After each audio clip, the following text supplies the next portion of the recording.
Hi, I'm your host, Jürgen Strauss from Innova.Buzz, and I'm really excited today to welcome to the Innova.Buzz podcast, all the way from Copenhagen in Denmark, Phillip Stemann, who's an SEO consultant and is passionate about how search engine optimization can enable business growth. And also, he's passionate about SEO tools. So he's a bit of a tool geek, he was telling me. So, welcome to the Innova.Buzz podcast, Phillip. It's a great privilege to have you as my guest.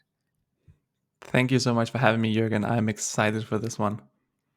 Yeah, me too. So, in our pre-conversation, we talked about a lot of things SEO and tools and how it can grow your business. So, I'm keen to dig into some of that, but also about your journey as a business owner and migrating to a different country, starting up a business, and then changing to becoming a freelancer. So, looking forward to digging into all of those topics. But before we do that, what's the impact you're making in the world today, Philip? The impact I'm making is simply helping people. I just want to help people understand SEO. And SEO for a lot of people can be super complicated. And my impact on the world is try to simplify it so everyone can do it, whether it's through my content or it's through my consultants. That's my impact. Yeah, yeah. And I love that you say simplify SEO because I think there's a branch of the industry, or certainly there has been in the past, a branch of the industry that likes to contain it all in a black box and pretend that it is very complicated and you can't do it by yourself. You have to engage these very expensive experts. So, at the core of it, can you explain what SEO is all about? So, just while we're using this acronym SEO, it is search engine optimization. So the idea is really that what you put out into the world gets found by the search engines, right? Exactly, yeah. So it's, as you say, it stands for search engine optimization. And it's basically when you Google something. So you go onto Google and then you Google, how do I build a certain type of bike? And then you get all of these search results. And the higher the search result is, the more optimized often the blog post is in this case. And that's what search engine optimization is all about. It's about trying to figure out how you can optimize your content to rank as high as possible in Google for specific search terms. And within search engine optimization, there are hundreds of ranking factors that you can play on. But in its essence, it's basically that you optimize your content to rank as high as possible on Google. And then from there, drive conversions and so on. But that's what SEO is all about. Hmm. And also, I mean, the other trend that had been in the search industry in the past was trying to figure out ways to outsmart Google. And I was always, in the days when I was building websites, I was always arguing with people that tried to use that philosophy and said, "You're not going to outsmart Google." Um, and the other side of that, and I know we had this conversation in our earlier call about Google's guidelines. They actually tell you what to do to rank highly in the search engines. So it's pretty straightforward, isn't it? It's a lot of work, but pretty straightforward by following their guidelines. Exactly, yeah. And what you're saying is called black hat SEO. So there's white hat SEO and black hat SEO. And black hat SEO are for those people who they want quick wins. They just want to win here and now, and then they don't care about the long term. So they do small tricks on Google, but Google always discovers and then they fix the holes that people have found, and then it doesn't work any longer. White hat SEO is what works long term. And as you say, Google has guidelines for everything, whether you're writing a review or a guide or a specific piece of content, they have guides on what you need to include. Of course, there are a lot more than what Google is saying, but just Hmm. following Google's guidelines, then you're already ahead. And it's definitely a good idea to read it through and read between the lines of what Google is trying to say and what they're not trying to say. Yeah, yeah, that's right. It is. It always surprises me that people try to take this short-term approach that because if Google plugs the hole, then they lose their ranking. But if Google penalizes you, that's the worst case, isn't it? Because then doesn't matter what you do after that, you're kind of in the doghouse. Exactly. Yeah. Once you get penalized by Google, it's extremely difficult. A lot of people, they buy a new domain and then they start over because it's just so difficult. Other people, they also delete all of their content and start over. So it's like super dangerous to do. There was also a case recently on Twitter about a guy who had copied an entire website using AI, and he had got so much traffic, but he was bragging about it on Twitter and LinkedIn, and Google saw that, so they manually went in and penalized his website, and his traffic just plummeted. So it's so dangerous to play with Google like this. Yeah, yeah. Well, you mentioned AI, and one of the thoughts I want to explore with you is how has the integration of AI, and particularly ChatGPT, transformed the way people should be approaching SEO? Because I know for myself, I find myself more and more going to ChatGPT to do a search, and asking for specific things, and then asking it to list the citations where the information is coming from. And then I can look at what it's presented to me because that's a summary. Is that relevant to me? And then I can go and read the individual citations, which in many cases is a lot quicker than putting that query into Google and having to filter through things that are often not necessarily as relevant. So, and this is related to SEO, right? Because if Google certainly wants the user, the person searching, wants the information that they're looking for to actually rank number one. So if you take that philosophy as putting together a website or information, that's how you get to number one. But how does the integration of AI play into all of this? It's definitely changed the game, and there's so much to unpack with AI, and it's super interesting because ChatGPT is a tool that almost all SEOs they use today, and they should, for good reason. It's incredible at automating processes and generating small pieces of content, and that was the first thing with AI. There was content generation, and we saw it pop up everywhere all the way back in 2022. But ChatGPT made it a lot easier. But it's definitely interesting because I also use ChatGPT instead of Google a lot of times. But I use Google when I need a personal opinion or I need a human, how they're looking at a specific subject, or if I need news. Because ChatGPT, I think it's optimized. I think the data is up until April 2023 right now. So it's still outdated based on what Google can Mm. provide. So there are these pros and cons by using AI and by using Google itself. And I think Google is also trying to build something similar to ChatGPT to fill that hole. And Mm. that's why they're building SGE, Search Generative Experience. And I think it'll roll out in 2024. Let's see. But that's basically also where you get an AI answer in the SERP. So there are a lot of things with AI, and people use it to generate content. The problem, though, with generating content is that AI is only summarizing what's already on the web. So you're not getting Yeah. any new content by using AI to generate content, even though that it is unique content. It's just content that's already out there. So you don't bring new value to Google, and that's why often AI content doesn't rank that well. But Mm. what you can use AI for is a type of first draft, and it's super productive to use it as this way. So if you need to write a piece of content for a specific search query that you want to target for, then AI is great at writing the first draft. And then from there, it's so important that you go in and you add your own experience, your own expertise, you remove all the fluff, and you just tidy it up and spend some hours on editing it, because then you will get a great piece of content. But if you simply just generate content and publish it on your website, it's just horrible. It doesn't. Yeah. Sometimes it ranks because there's no competition, but it's very rare and it's Mm. very short term minded. So AI is definitely changing the game. And I think this is very far out in the future, maybe 10, 20 years. I think that we will transition from using Google to using personalized AI assistants when we need something specific, because people just like this conversation style of finding information. Whereas Google, it's you do a search, and if you need more information, then you need to do a new search, and Google doesn't remember what you searched before, Mm. but AI does. So definitely interesting to see what will happen in the coming years. Of course, AI will continue to develop.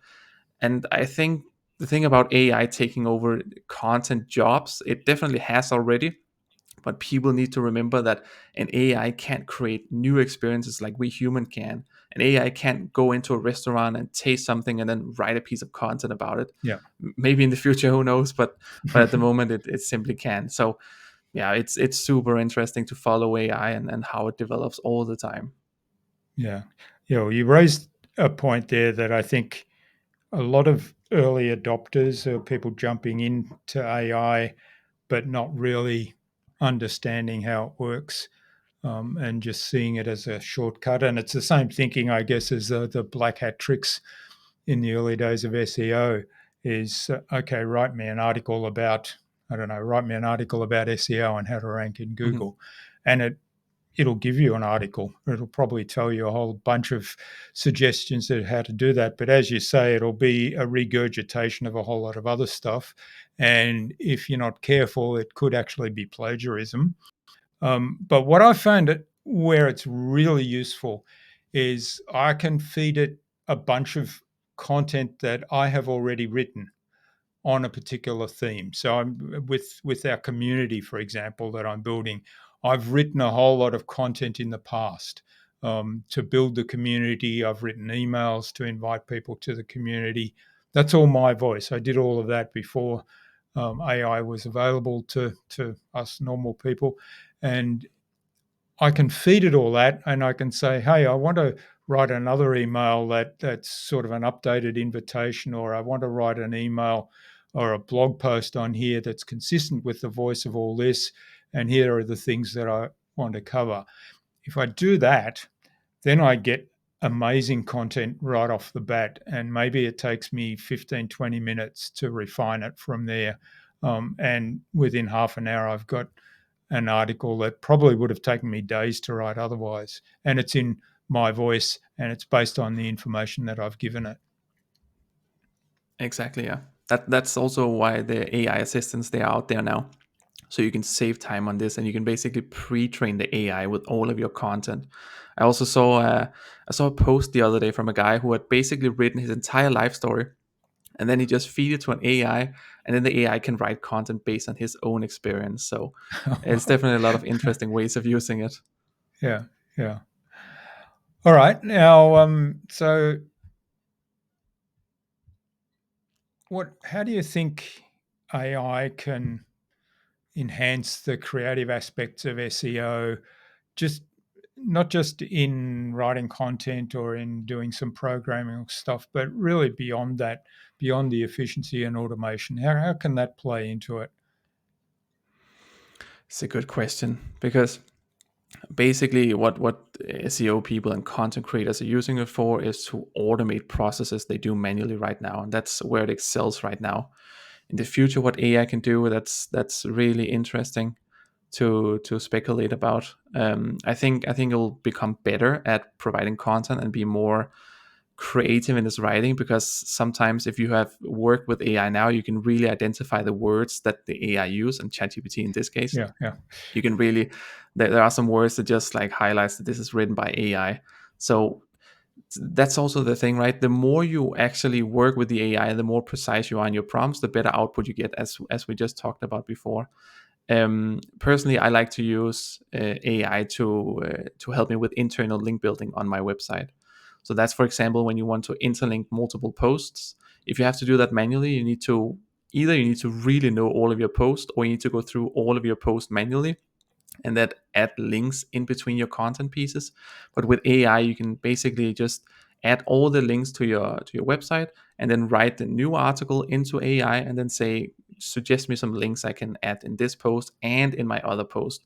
And then it writes out a long list. Of course, it needs to be a bit more precise than that, but that's the primary use of AI, as I see it with SEO. It's really to automate those processes that you do manually right now, and also for new ideas. For example, let's say that I'm writing about a new niche and I found a sub niche within that niche.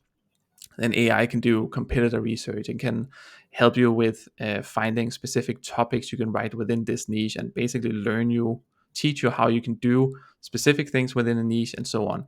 So I think a lot of times when you sit with a question and you need an answer on the question, the AI is just much better, as you also said, than Google, because you get an answer much faster and it's curated in a way that it's super easy to read and understand. Hmm. Hmm. Yes, I think there's lots of applications, and one of the things you said there that's really important is to be really clear with the instructions. Um, and I've found that in some instances where I haven't got the results, it actually helps me clarify my thinking because I realize I've kind of given an instruction that, as I was writing it, seemed to me to be really clear, but then I got a result I was completely unhappy with, and I reflect back on the instruction and I think, no, I haven't been really clear in the instruction. And that kind of really forces me to think through what I'm trying to do and think through the steps involved.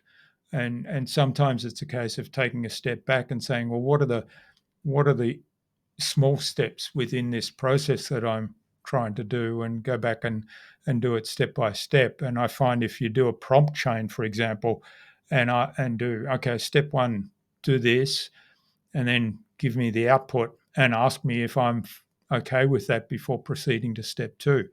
And that works really well too. Exactly, yeah, and it's so important to understand that it's a machine. It's not a human that can Mm. think in between the steps itself. What I've also seen to work a lot is to actually ask the AI itself, what could a prompt look like if I need this output, Yeah. for example, Mm. and then it also comes with suggestions. But there's a quite funny thing right now with AI, and that is that um, there are speculations that they have realized that it's too expensive for them to provide the quality of the answers that they've been doing. So I don't know if you've been noticing, but it's starting to shortcut some of the answers and it's not giving full answers because they're trying to figure out a way on how they can save server costs because Mm. it's so expensive for them to generate this much content. So there are a lot of people that are not finding it as useful at the moment, and it's definitely a challenge that they are trying to solve at OpenAI right now. And it's all over Twitter and LinkedIn in the groups that I'm part of. So Oh, they really that's they came out full speed ahead with all the content. It was amazing, and then now they figured out that it's a bit too expensive and it doesn't make sense for them, and they're trying to shortcut a bit here and there. So it's an interesting time to be alive with the AI mm. going up and down like this. Yeah, I hadn't noticed that, but it is fascinating. What I had noticed, I was doing something yesterday where I was experimenting and actually building a complex prompt chain, and I kept kind of iterating on it and going back and testing the next one I'd done. And I ran into a time limit, which I haven't run into a time limit since, I don't know, about a year ago or so. It was the last time I ran into a time limit. And I'm on the pro version, so using ChatGPT 4, so I shouldn't really be running into time limits. And I ran into the time limit about 3 times, and it sort of just stopped and said, come back in 10 minutes. Exactly. Yeah. Hmm. Exactly. Yeah. All right. Well, let's switch gears a little bit. So I know, and I alluded to this at the start of our conversation. You're based in Denmark. You started a business in Denmark. You decided Portugal was a great place to move the business to. I'm interested. Why Portugal? Why did you make that decision? And then, what's the story? What were the challenges you faced there, and why did you then end up going back to freelancer life? Yeah. It was a super interesting thing. It started back in 2017 where I really took freelancing seriously with a partner. We were sitting in Denmark and we were just working day and night while studying on the side. And we reached a point where we had a good revenue, a good income.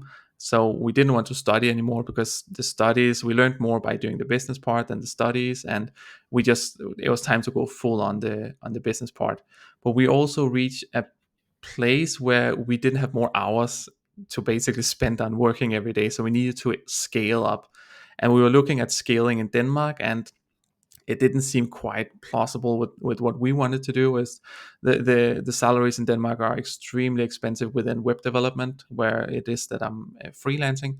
So we were looking abroad, and I don't know why it turned into Portugal. We were between Spain and Portugal because we also wanted some heat. We wanted some warm countries and some cheap salaries. So we were between Spain and Portugal, and we were speaking with someone in our network, and they said that the main difference between Spain and Portugal is that both places everything is extremely slow, but in Portugal the system works, whereas in Spain it's horrible if you have to create a company and so on. So that's why we chose to go to Portugal, and it's a quite quick decision. I think we took the decision in November, and then we moved our lives in January, just 2 months later.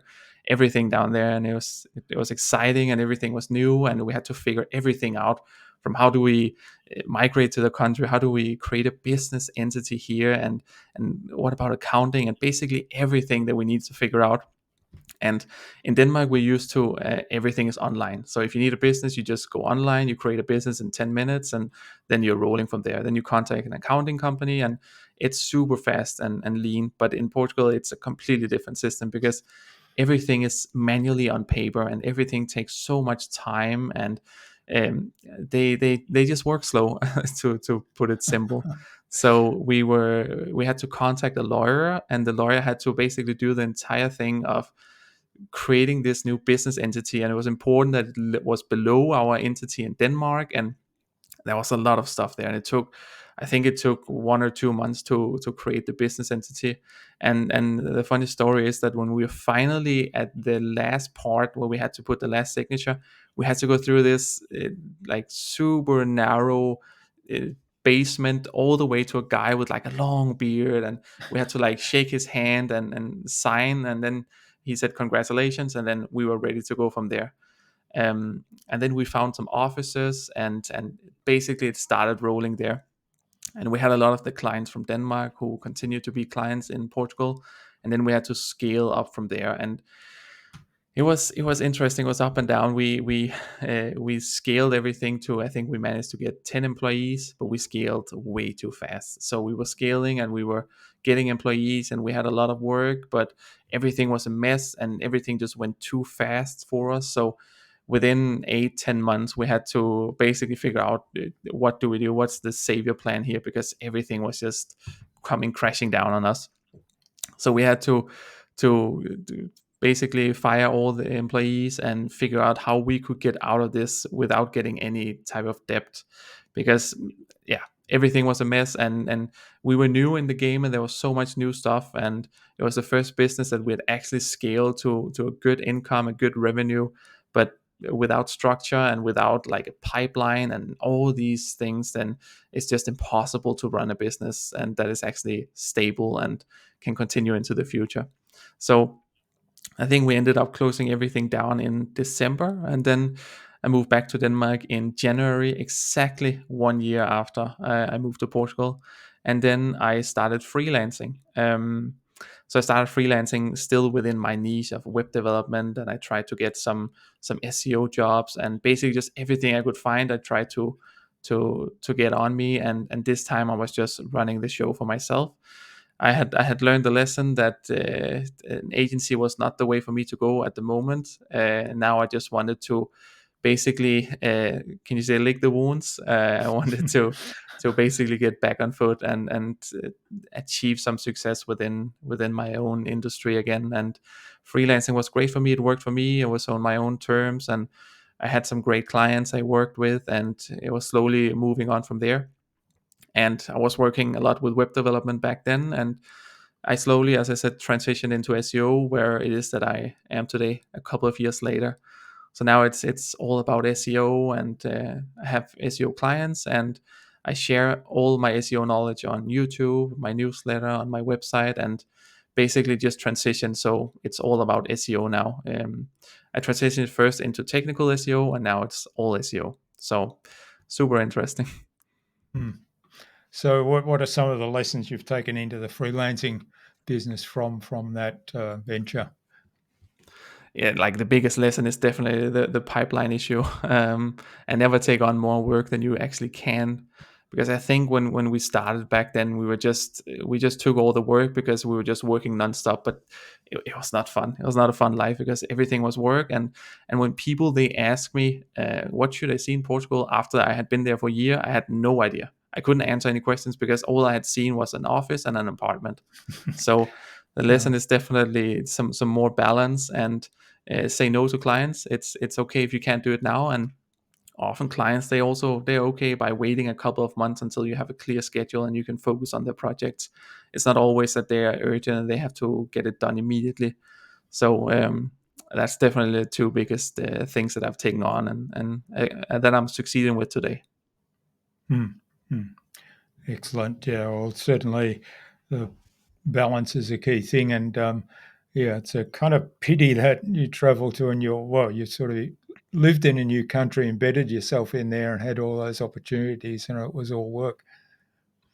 Yeah, exactly. Yeah, we did like surf once in a while, but it was so minimal, and I didn't know the city, and it was not a good idea. All right. So you're obviously in a different place now, but what's the surfing like in Denmark? Yeah, yeah. Denmark is the most flat country with no waves, so Yeah. no Yeah. surfing here. So now And it's definitely a better balance today.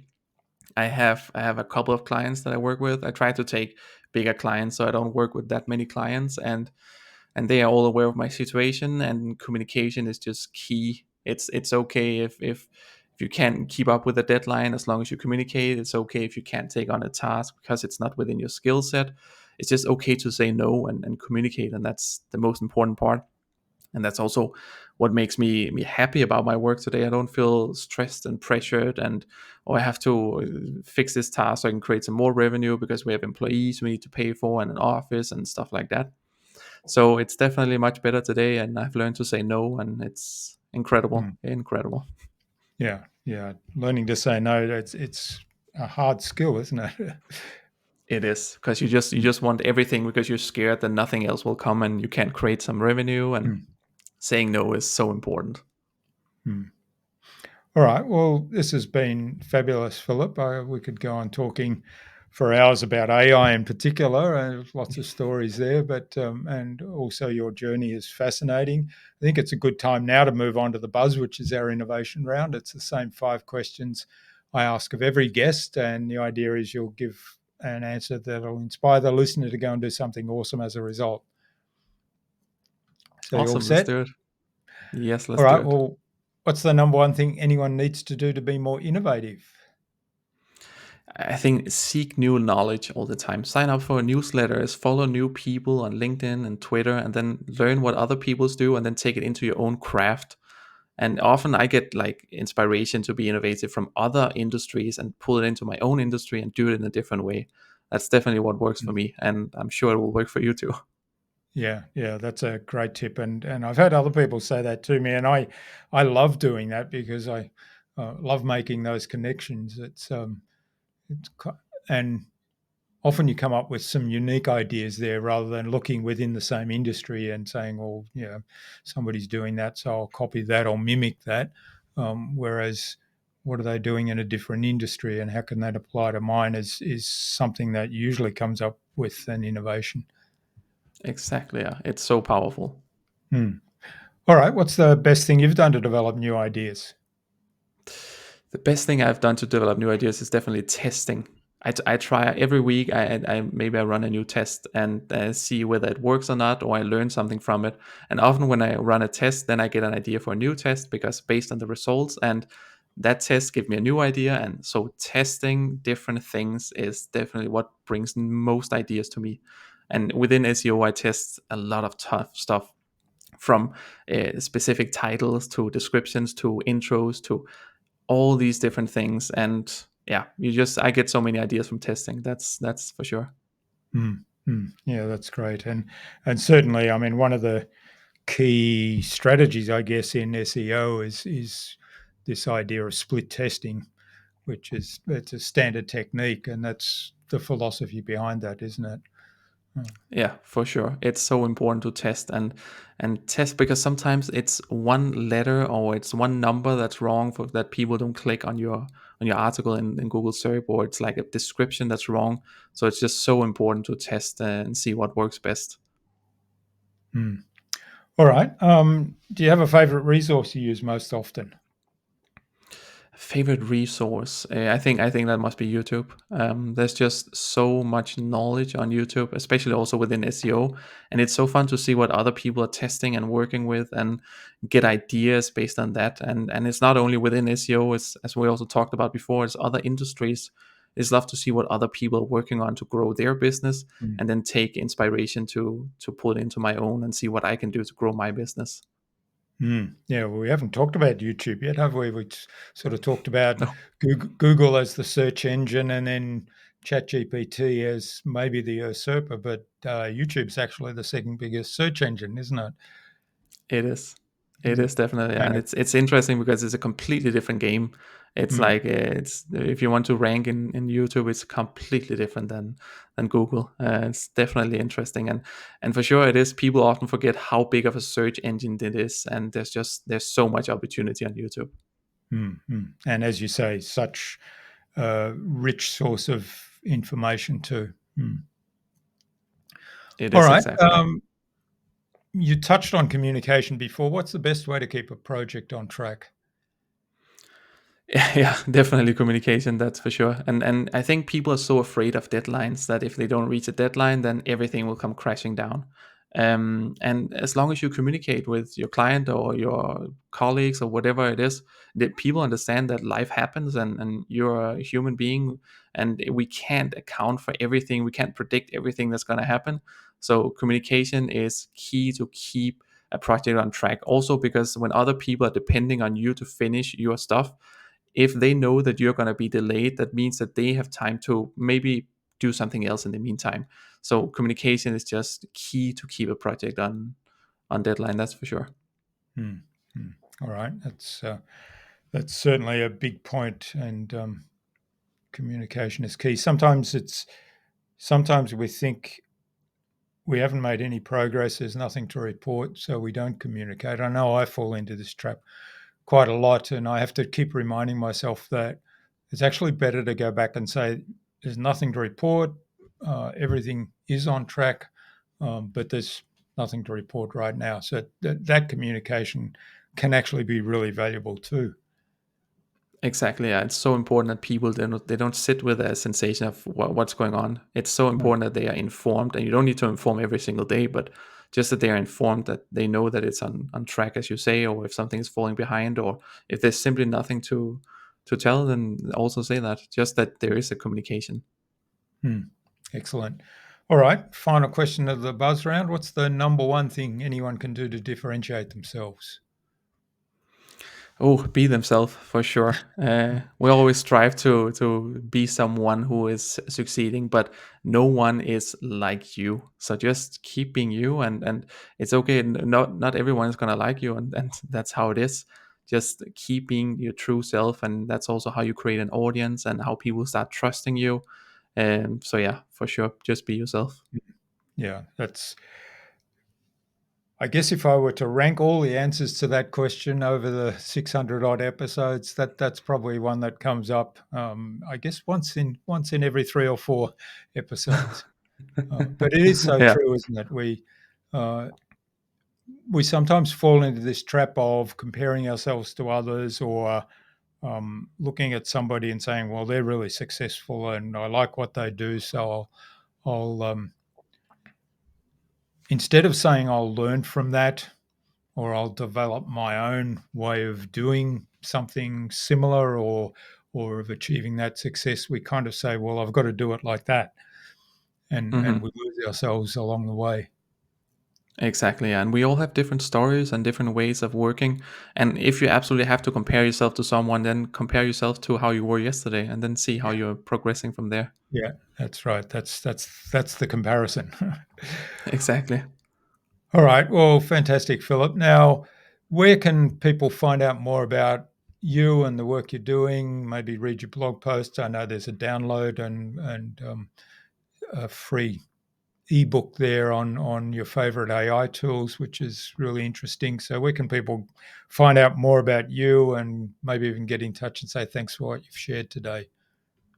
Yeah, I'm super active on Twitter and recently also LinkedIn, where I share all of my tests that I do and what I work with every single day with SEO. and if you want to get some behind the scenes. And then I have my website, which is phillipstemann.com. And in there, as you say, you're gonna have actually I have two ebooks. I have one on what I believe are the best AI copywriting tools after testing more than 50. And recently, I've released a checklist and 25-point checklist for your on-page SEO, and they're super simple to perform, and they will definitely help you rank better. So go check them out. Excellent. All right. And as always, we'll have the links in the show notes to those places so people can just click straight through. So finally, Philip, before we wrap up, what action would you like the listener to take out of our conversation today? So if you're not new to SEO, but if you're getting started with SEO or you maybe doing a little bit of SEO, then sign up for a Google Search Console account. It's something that a lot of people surprisingly haven't, and there's so much data and gold in there to get, because in Google Search Console you can see all your clicks and all your impressions from Google, and you can see other keywords that you're not ranking for that you can pursue, how Google sees your website, if you have any issues. So yeah, sign up for Google Search Console. It takes 1 minute and you get so much value from it. Yeah, yeah, there's such a lot of information in there. I mean, it's overwhelming. So when you sign up, don't get overwhelmed by all the information there. Just focus on a few things and sort of tread carefully. But it is hugely valuable, as you say. And also, the one of the first things to do there, I guess, is make sure that the site's actually being indexed by Google, Exactly. which Exactly. I learnt when I first started building websites was actually not the case for most websites.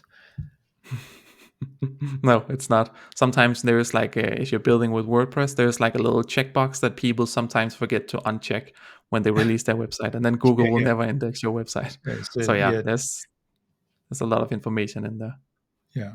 Excellent. All right. Well, thanks, Philip. This has been a wonderful conversation today. I've really enjoyed it. It's been great to dig into some aspects of SEO, talk about your journey from rapidly starting a business and growing it, or rapidly growing it, and moving it to Portugal and dealing with all the different cultural aspects of starting a business there, and then kind of winding it all back and going back to freelancing. So really enjoyed hearing that story, and also the tips you've shared about SEO have been really valuable. So thanks for that, and all the best for the future, and let's keep in touch.